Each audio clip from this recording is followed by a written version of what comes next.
Welcome to learn start YouTube channel. এই ভিডিওতে সিডিপির একটি important topic Vygotsky socio cultural theory, এই টপিকটিকে ডিসকাস করব এবং এই থিওরিটি থেকে কি কি ধরনের এমসিকিউ হতে পারে সেগুলো এই ভিডিওতে ডিসকাস করব। তো দেখুন, ভাইগোটস্কি তার থিওরিতে স্ক্যাফোল্ডিং বলতে কি বুঝিয়েছেন, জেডপিডি অর্থাৎ জোন অফ প্রক্সিমাল ডেভেলপমেন্ট কি, এগুলো দ্বারা কি বোঝাতে চেয়েছেন, তাছাড়া এমকেও অর্থাৎ মোর নলেজেবল পারসন কারা, তাছাড়া ভাইগোটস্কি তার থিওরিতে 3 ধরনের স্পিচের কথা বলেছিলেন, যেমন social speech, private speech, silent inner speech. এগুলো কি বা এগুলো কোন বয়সী বাচ্চাদের মধ্যে দেখতে পাওয়া যায় সেগুলো আমরা ডিসকাস করব, এক্সপ্লেন করব। তাছাড়া সর্বোপরি এগুলো থেকে কোন কোন ধরনের প্রশ্ন হতে পারে সব কিছুই এই ভিডিওতে ক্লিয়ার করে দেব। ওকে, তো ভিডিওটি শেষ পর্যন্ত দেখবেন, স্কিপ করে দেখবেন না। প্রয়োজনে খাতা কলম নিয়ে বসুন, আমি টপিক ওয়াইজ ভিডিওগুলো দিচ্ছি, চ্যানেলটিকে সাবস্ক্রাইব করে রাখুন। এতে করে আপনি আমার পরবর্তী ভিডিওগুলো খুব সহজেই পেয়ে যাবেন। তো আপনি আমার এই চ্যানেল থেকে প্রাইমারি টেট এবং সিটেটের জন্য ফুল প্রিপারেশন নিতে পারবেন। ওকে, তো কথা না বাড়িয়ে আমরা আমাদের যে মেন টপিক ভাইগোটস্কির সোশিও কালচারাল থিওরি বা সোশ্যাল কালচারাল থিওরি, এই নামকরণটি থেকে বোঝা যাচ্ছে যে ভাইগোটস্কির এই থিওরিটি সোসাইটি এবং কালচার, এই সোসাইটি এবং কালচারের সাথে জড়িয়ে আছে। ভাইগোটস্কি তার থিওরিতে অ্যাকচুয়ালি বাচ্চার কগনিটিভ ডেভেলপমেন্ট কিভাবে হয়, তার পেছনে সোসাইটি এবং কালচারের কি ভূমিকা, সোসাইটি এবং কালচারের কি প্রভাব রয়েছে, কি ইনফ্লুয়েন্স রয়েছে, সেটাই দেখিয়েছেন। তো ভাইগোটস্কির মতে সোসাইটি এবং কালচারের মিথস্ক্রিয়ায় শিশুর লার্নিং হয়, তারপরে শিশুর কগনিটিভ ডেভেলপমেন্ট হয়, অর্থাৎ থিঙ্কিং ইমপ্রুভ হয়। তো ভাইগোটস্কি বললেন যে প্রথমে লার্নিং হয়, তারপরে ডেভেলপমেন্ট বা কগনিটিভ ডেভেলপমেন্ট বা থিঙ্কিং ইমপ্রুভ হয়। কিন্তু পিঁয়াজে উল্টো কথা বলেছিলেন যে প্রথমেই ডেভেলপমেন্ট হয়, তারপরে লার্নিং হয়। কিন্তু ভাইগোটস্কি এক্ষেত্রে অন্যটা বলেন যে আগে লার্নিং তারপরে ডেভেলপমেন্ট হয়। এটা ভালোভাবে মনে রাখবেন। এরপরে আমরা জানবো, দেখুন এই যে লার্নিং এবং ডেভেলপমেন্ট, এই লার্নিং এবং ডেভেলপমেন্টের পিছনে 3টি কারণের কথা ভাইগোটস্কি বলেছিলেন। 1 নম্বর হচ্ছে সোসাইটি, 2 নম্বর কালচার, 3 নম্বর হচ্ছে ল্যাঙ্গুয়েজ। সোসাইটি, কালচার এবং ল্যাঙ্গুয়েজ এগুলো কি না, তিনি বললেন যে সোসাইটি হচ্ছে যতক্ষণ না পর্যন্ত শিশু সমাজের মধ্যে আসে ততক্ষণ পর্যন্ত শিশু কোনো কিছু ভালোভাবে শিখতে পারে না, তাই সোসাইটির মধ্যে বাচ্চাকে ছেড়ে দিতে হবে। 2 নম্বর বলছেন কালচার, বলছে যে আমরা যে সংস্কৃতির মধ্যে থাকি, যে সংস্কৃতির মধ্যে বিলং করি, সেই সংস্কৃতিকে আমরা মেনে চলি। এভাবে একটি শিশু সোসাইটি এবং কালচারের মধ্যে ইন্টারাকশন করে থাকে। তো এইভাবে তার মধ্যেই কিন্তু ল্যাঙ্গুয়েজ ডেভেলপ করে। তো ভাইগোটস্কি মনে করেন যে একটা শিশু একা একা কিছু শিখতে পারে না বা কোনো একটা কাজের মাধ্যমে শিখতে পারে না। তার মতে কালচার এবং সোসাইটির মধ্যে অলরেডি নলেজ থাকে এবং অ্যাজ এ ইন্ডিভিজুয়াল আপনাকে ব্যক্তিগতভাবে সেই নলেজ নিয়ে নিতে হবে। এই প্রক্রিয়াটাকে ভাইগোটস্কি নাম দিয়েছিলেন ইন্টারনালাইজেশন। অর্থাৎ ইন্টারনালাইজেশন হলো সেই জিনিস যেটা সোসাইটি এবং কালচারের মধ্যে অলরেডি নলেজ এক্সিস্ট থাকে, তার মানে আগে থেকেই সোসাইটি এবং কালচারের মধ্যে নলেজ থাকে, আর সেই নলেজ ব্যক্তি অর্জন করে, এইভাবে তার কগনিটিভ বা থিঙ্কিং ইমপ্রুভ হয়। এইবারে যদি প্রশ্ন করা হয় যে ইন্টারনালাইজেশন কি, তাহলে আপনি বলবেন যে ইন্টারনালাইজেশন হলো সোসাইটি এবং কালচারের মধ্যে আগে থেকে জ্ঞান বা নলেজ রয়েছে, সেই নলেজ বা জ্ঞান অর্জন করার যে প্রক্রিয়া সেটাই হচ্ছে ইন্টারনালাইজেশন। ওকে, আর এই ইন্টারনালাইজেশনে ল্যাঙ্গুয়েজ সবচেয়ে বড় উপকরণ, অর্থাৎ সবচেয়ে বড় টুল। ধরুন ভাইগোটস্কি নিজে এসে আপনাকে তার থিওরিটি বলছেন, কিন্তু আপনি তার কাছ থেকে তার থিওরিটা আপনি বুঝতে পারছেন না। কারণ কি? কারণ ভাইগোটস্কি হচ্ছে কি যে রাশিয়ান সাইকোলজিস্ট, রাশিয়ান ভাষায় তিনি বললেন, তো সেই ভাষা আপনার বুঝতে অসুবিধা হচ্ছে। তাই ল্যাঙ্গুয়েজ হচ্ছে একটা বড় টুল। যদি ল্যাঙ্গুয়েজ দুই ক্ষেত্রেই, অর্থাৎ আপনার ভাষা এবং যিনি বলছেন, অর্থাৎ এক্ষেত্রে যে আমি ভাইগোটস্কির কথা বললাম, তার তার ভাষা যদি সেম হয় তাহলে আপনার বুঝতে সুবিধা হবে, বুঝতে পারবেন। আর যদি আলাদা হয়, সেম না হয়, তাহলে খুব সমস্যা বা খুব প্রবলেম হবে। তাই ল্যাঙ্গুয়েজ একটি বড় টুল, ওকে, যেটা কালচার এবং সোসাইটি থেকে নলেজ বা জ্ঞান আয়ত্ত করতে গুরুত্বপূর্ণ ভূমিকা পালন করে। তো ভাইগোটস্কি মনে করেন যে একটি শিশু একা একা কিছু করতে পারে না, একা একা কোনো কিছু শিখতে পারে না। তাই মোর নলেজেবল পারসন, এটাকে সংক্ষেপে MKO বলা হয়, বা MIP বা মোর ইন্টেলিজেন্স পারসন বা মোর স্কিলড পারসন এর হেল্প দরকার। তো ভাইগোটস্কি এগুলোকে বোঝাবার জন্য দুটো কনসেপ্টের কথা বললেন। একটা হচ্ছে জেডপিডি আর একটা হচ্ছে স্ক্যাফোল্ডিং। অর্থাৎ জেডপিডি বা জোন অফ প্রক্সিমাল ডেভেলপমেন্ট, এগুলো কি, স্ক্যাফোল্ডিং কি, ভাইগোটস্কি কেন এই কনসেপ্টগুলোকে এত গুরুত্ব দিয়েছেন ইত্যাদি সম্পর্কে আজ ডিটেলসে জানবো। ওকে, তো আমরা নিচে একটা ডায়াগ্রাম অঙ্কন করে আপনাদেরকে দেখাচ্ছি, সেগুলোকে ভালোভাবে বোঝার চেষ্টা করুন। দেখুন, এই চিহ্নটা হচ্ছে কি একটা ডিফিকাল্টি লেভেল, যত উপরে যাবেন হ্যাঁ তত টাস্ক কঠিন হবে। তো মনে করুন সব নিচে একটা টাস্ক দেওয়া হলো বাচ্চাকে, তো বাচ্চাটি সেই কাজটা খুব ইজিভাবে সলভ করে দিল। তারপরে তাকে আরেকটি কাজ দেওয়া হলো, সে এটাকেও সলভ করে নিল। তারপরে আরেকটু হার্ড টাস্ক, ডিফিকাল্ট টাস্ক, একটু কঠিন, হ্যাঁ, এটা দেওয়া হলো, তো এক্ষেত্রেও সে পেরে গেল। এবারে তারপরে আরেকটা লেভেলে তাকে নিয়ে আসা হলো এবং এখানে তাকে আরেকটি কাজ করতে দেওয়া হলো, তো কাজটা সে ততটা ইজিভাবে সলভ করতে পারলো না। এখানে সে নিজেই করছে, তবে ধীরে ধীরে তাকে এমন একটা টাস্ক দেওয়া হলো, হ্যাঁ, যেখানে বাচ্চা আর ততটা সহজভাবে করতে পারছে না, দুই একবার ভুলও করছে বটে, কিন্তু তারপরেও সে আর নিজে করতে পারছে না, হাজার চেষ্টা করেও সে আর সমাধান করতে পারছে না।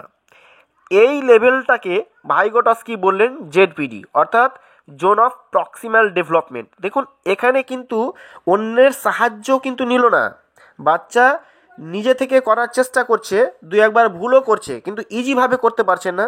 যাই হোক, এর পরে আর বাচ্চা নিজে থেকে আর করতে পারবে না। তো এটাই হচ্ছে জেডপিডি। আমি কি বললাম, জেডপিডিতে বাচ্চা কারোর সাহায্য নিল না, এক্ষেত্রে তার কাজগুলো কঠিন হচ্ছে ঠিকই, কিন্তু ভুল করলেও সে নিজেই করতে পারছে। এই পর্যায়ের শেষে আর বাচ্চা নিজে থেকে করতে পারবে না। তো এই লেভেলটার পরে বাচ্চাকে যখন একটি টাস্ক দেওয়া হলো, তখন সে নিজে করতে পারছে না, তাকে মোর নলেজেবল পারসন বা মোর ইন্টেলিজেন্স পারসন যখন এসে হেল্প করছে তখনই পারছে। তারপর আবার যখন তাকে একটা টাস্ক দেওয়া হলো, তখন সে নিজে করতে পারছে না, একটা হেল্প বা কিউ লাগছে। কিন্তু এরপর আস্তে আস্তে হেল্পের পরেও সে আর পারছে না, এই লেভেল পর্যন্ত, অর্থাৎ হেল্পের বলে করছে, তখন এই এরিয়াটুকুকে বলা হয় লেভেল অফ পোটেনশিয়াল ডেভেলপমেন্ট। অর্থাৎ লেভেল অফ পোটেনশিয়াল ডেভেলপমেন্ট বলতে বোঝায় একটি শিশু কোনো একটি টাস্ক নিজে থেকে করতে পারে না, বা অন্যের বা MKP বা মোর নলেজেবল পারসন, মোর নলেজেবল আদার্সের সাহায্যে কমপ্লিট করে, তখন শিশুটি যে লেভেলের মধ্যে পড়ে তখন তাকে লেভেল অফ পোটেনশিয়াল ডেভেলপমেন্ট বলে। মনে রাখবেন, এই লেভেলের পর শিশুটি আর হেল্প নিয়েও টাস্ক কমপ্লিট করতে পারছে না। তাহলে বোঝা যাচ্ছে যে এই লেভেলে যদি হেল্প নিয়ে টাস্ক কমপ্লিট করছে, হ্যাঁ, এই লেভেলে বাচ্চা যদিও হেল্প নিয়ে টাস্ক কমপ্লিট করে, তথাপি শিশুটি জ্ঞানের সর্বোচ্চ স্তরে হায়ার লেভেলে এই স্টেজে এসে পৌঁছে যায়। এটাই হচ্ছে স্ক্যাফোল্ডিং। অর্থাৎ স্ক্যাফোল্ডিং হলো বাচ্চাকে যখন ডিফিকাল্ট টাস্ক দেওয়া হয় তখন সে আর নিজে করতে পারে না, আবার এমকেপি বা মোর নলেজেবল পার্সনের সাহায্য নিয়ে করে, কিন্তু এর পরে আর সাহায্য নিয়েও পারে না। এটাই হচ্ছে স্ক্যাফোল্ডিং। অর্থাৎ স্ক্যাফোল্ডিং হচ্ছে temporary support by a more knowledgeable person. এই হেল্প বাচ্চার টাস্কে হাত লাগায় না। অর্থাৎ এই যে পার্সনগুলো মোর নলেজেবল, আরও বেশি অভিজ্ঞ, এরা কিন্তু বাচ্চাকে হাত লাগিয়ে বলে না যে এটা করে দিচ্ছে, এরকম করে দেখে নাও, এটা বলে না। কি করে? শুধুমাত্র হিন্টস দেই। হ্যাঁ, হিন্টস দেই মাত্র। তারা বাচ্চাদেরকে বলে যে এইভাবে ট্রাই করো। অর্থাৎ স্ক্যাফোল্ডিং শুধুমাত্র এমকেও দ্বারা বাচ্চাকে হেল্প করে, শুধুমাত্র গাইড করে, সাপোর্ট করে, হিন্টস দেই। বাচ্চার কোনো কাজে হাত দেই না, শুধু বলে দেই যে কাজটি কিভাবে করতে হবে। তাহলে বাচ্চাকে স্ক্যাফোল্ডিং দিচ্ছে কারা? কারা দিচ্ছে না? প্যারেন্টস, টিচার্স বা পিয়ার গ্রুপ, অর্থাৎ এমকেওরা। এখানে এজ কোনো ফ্যাক্টর না যে এরা বড় তাই পারছে, এরকমটা না। এখানে মেন কথা হচ্ছে পিয়ার গ্রুপ। আমি বললাম তো পিয়ার গ্রুপেরও কিন্তু এরা এজ কোনো ফ্যাক্টর না। এখানে নলেজ বা ইন্টেলিজেন্স হলো মেন জিনিস। তো স্ক্যাফোল্ডিং শিশুর লেভেলের উপর ডিপেন্ড করে। শিশুর লেভেল যত উপরে থাকবে বা যত হাই থাকবে, স্ক্যাফোল্ডিংয়ের মাত্রা আস্তে আস্তে কমে যাবে।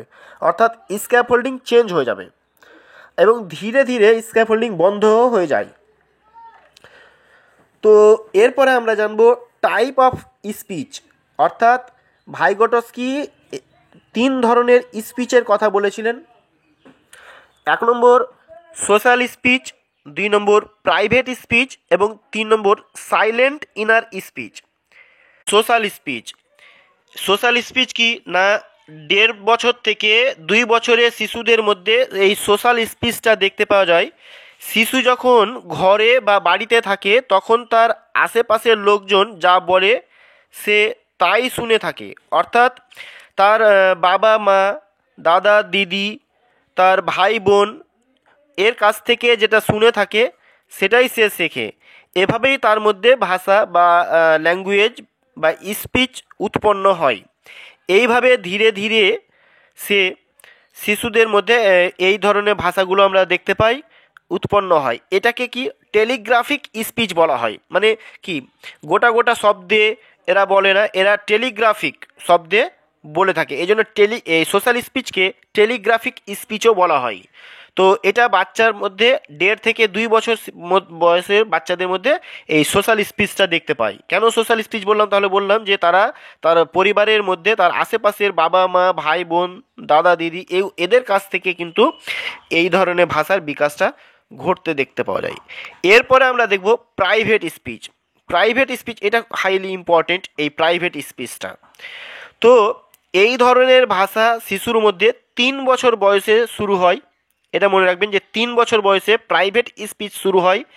এখানে শিশু নিজের সাথে নিজেই কথা বলে, নিজেকে নিজেই ডিরেকশন করে, নির্দেশ দেয়। যেমন ধরুন, একটি বাচ্চা একটা কাজ করছে, তো বাচ্চাটা নিজেই বলে, আরে এটা কেমন করে হলো, ওটা কিভাবে হলো, এটা কিভাবে হলো। এভাবে সে নিজের সাথে কথা বলে, নিজে বিড়বিড় করে, নিজে হালকা উচ্চারণ করে কথা বলে। অর্থাৎ এখানে শিশু নিজের সাথে নিজেই কথা বলে এবং সে নিজেকে ডিরেকশন দেয় এবং সেই ডিরেকশন মতো সে কাজ করে। তো নিজের সাথে নিজে কথা বলা, নিজেকে নিয়ন্ত্রণ করা, সেলফ রেগুলেট করা, সেলফ কমিউনিকেশন করা, নিজেকে গাইড করা। যেমন বাচ্চারা ড্রয়িং করতে আঁকতে কথা বলে, এইগুলো। তো এইগুলো ভাইগোটস্কি এটাকে প্রাইভেট স্পিচ বললেন, কিন্তু এই ধরনের কাজ করাকেই পিয়াজে তার থিওরিতে ইগোসেন্ট্রিক বলেছিলেন, তাই তো। তো এই প্রাইভেট স্পিচ কথাটাকে ভালো করে মনে রাখবেন, এটা খুব ইম্পর্টেন্ট। তাহলে কি বললাম, এটা মনে রাখবেন। আর 3 নম্বর হচ্ছে কি, যে সাইলেন্ট ইনার স্পিচটা কি না, 7 বছর বয়সী শিশুদের মধ্যে এই ধরনের ভাষার বিকাশ শুরু হয়ে যায়। এখানে শিশু মুখে করে কিছু বলে না, এখানে মনে মনে কথা বলে, কাজ করে থাকে। মনে মনে কথা বলে, কি করবে, কিভাবে করবে, কোথায় যাবে, সব কিছু নিজে নিজে মনে মনে বলে থাকে। নিজেই বলে আর নিজেই বুঝে। এখানে শিশুর ভাষা আর বিচার আলাদা হয় না। ওকে, তো এইগুলোকে বলা হয় সাইলেন্ট ইনার স্পিচ। এগুলোকে ভালোভাবে জানতে হবে, ভালোভাবে বুঝতে হবে। তো আপনারা এই চ্যানেল থেকে প্রত্যেকটা টপিকের উপরে ডিটেলস কনসেপ্ট ক্লিয়ার করতে পারবেন। টপিক ভিডিওগুলো নিয়মিত দেওয়া হচ্ছে, টপিক ওয়াইজ ভিডিও দেওয়া হচ্ছে। তাছাড়া আমার এই চ্যানেলে মোস্ট ইম্পর্টেন্ট এমসিকিউ এর ভিডিওগুলো দেওয়া হচ্ছে। প্রিভিয়াস ইয়ার কোশ্চেনগুলো সলভ করে দেওয়া হচ্ছে। বিভিন্ন স্টেটের কোশ্চেনগুলো বাংলায় ট্রান্সলেট করে আপনাদেরকে দেওয়া হবে। সিটেটের কোশ্চেনগুলো দেওয়া হবে। তারপরে CDP, EVS, math, English, Bangla সমস্ত বইগুলোর পিডিএফ আপনারা পাবেন। এগুলো চ্যানেলের ডেসক্রিপশনে টেলিগ্রাম এবং হোয়াটসঅ্যাপ গ্রুপের লিঙ্ক দেওয়া আছে, সেখানে যুক্ত হলে আপনারা সেগুলো ধীরে ধীরে পেয়ে যাবেন। তো এরপরে আমরা এইখান থেকে মোস্ট ইম্পর্টেন্ট এমসিকিউগুলো দেখব। আচ্ছা, 1 নম্বর হচ্ছে কি, 1 নম্বর প্রশ্ন, সোশ্যাল কনস্ট্রাকশন থিওরির প্রবক্তা হলেন এ পিয়াজে, বি কোহলবার্গ, সি ভাইগটস্কি, নাকি ডি জন ডিউই। এখানে সোশ্যাল কনস্ট্রাকশন থিওরির উদ্ভাবক বা প্রবক্তা হলেন ভাইগটস্কি। তো ভাইগটস্কি হচ্ছেন কি সোশিও কালচারাল থিওরি, এটাকে সোশ্যাল কনস্ট্রাকশন থিওরিও বলা হয়। তো এটা একটু মনে রাখবেন। এবার পিয়াজের কথা বলি, যে পিয়াজে ছিলেন সুইস সাইকোলজিস্ট, তিনি কগনিটিভ ডেভেলপমেন্টের প্রবর্তন করেছিলেন। আর কোহলবার্গ হচ্ছে আমেরিকান সাইকোলজিস্ট, তিনি মোরাল ডেভেলপমেন্ট থিওরি প্রবর্তন করেছিলেন। এই পিয়াজে কোহলবার্গের উপরে আমার ডিটেলস ভিডিও, তাছাড়া এখান থেকে ইম্পর্টেন্ট এমসিকিউগুলো কী কী হতে পারে সেগুলো আলাদা ভিডিওতে দেওয়া আছে, আপনারা সেগুলো কাইন্ডলি প্লেলিস্ট থেকে দেখে নেবেন। তাছাড়া জন ডিউই আমেরিকান সাইকোলজিস্ট ছিলেন, তিনি প্রোগ্রেসিভ এডুকেশনের ধারণা দিয়েছিলেন। তো 1 নম্বর প্রশ্নের সঠিক উত্তর হলো ভাইগটস্কি। তিনি সোভিয়েত সাইকোলজিস্ট ছিলেন। তিনি সোশ্যাল কালচারাল থিওরি এর প্রবক্তা ছিলেন। তাকে ফাদার অফ সোশ্যাল কনস্ট্রাকটিভিজম বলা হয়। তো এটার অপশন সি হলো সঠিক উত্তর, এটা একটু মনে রাখবেন। এরপরে 2 নম্বর প্রশ্ন আমরা দেখব। এখানে বলা হচ্ছে জোন অফ প্রক্সিমাল ডেভেলপমেন্ট বা জেডপিডি এটা কি, এটা বলতে কি বোঝায়? অপশন এ সারা জীবন ধরে অর্জিত জ্ঞান, নাকি অপশন বি একটি শিশু কারোর সাহায্য এবং কারোর সাহায্য ছাড়া কি করতে পারে তার মধ্যে পার্থক্য, নাকি অপশন সি যা একটি শিশু জানে বা শিশুর নিজস্ব জ্ঞান, নাকি অপশন ডি শিশুর বুদ্ধির স্তর।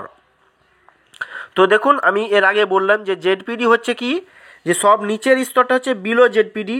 এখানে কি বিলো জেডপিডিতে বাচ্চারা খুব সহজেই কাজ করতে পারে এবং তারপরে থেকে একটু কঠিন হয়, এবং এই যে কঠিন লেভেলটাতে বাচ্চা কাজ করে এবং তারপরের যে লেভেল সেটাতে বাচ্চারা সাহায্য নিয়ে কাজ করে। এই সাহায্য নিয়ে কাজ করাটা হচ্ছে স্ক্যাফোল্ডিং, কিন্তু সাহায্যের আগের যে স্টেজ এবং খুব সহজভাবে করতে পারবে তারপরের যে স্টেজ, এটাই হচ্ছে জেডপিডি।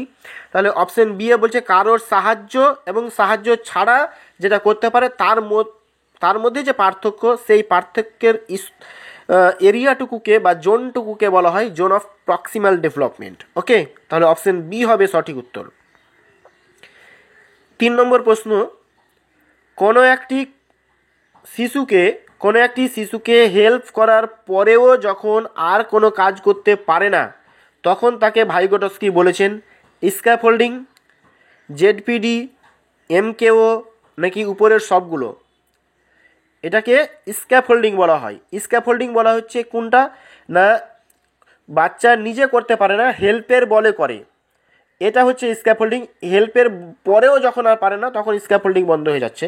তো স্ক্যাফোল্ডিং হচ্ছে কি যে উইথ হেল্প, আর উইদাউট হেল্প হচ্ছে কি যেটা হচ্ছে জেডপিডি। জেডপিডি উইদাউট হেল্প, হেল্পের সাহায্য ছাড়াই করতে পারে কিন্তু কঠিন কাজটা।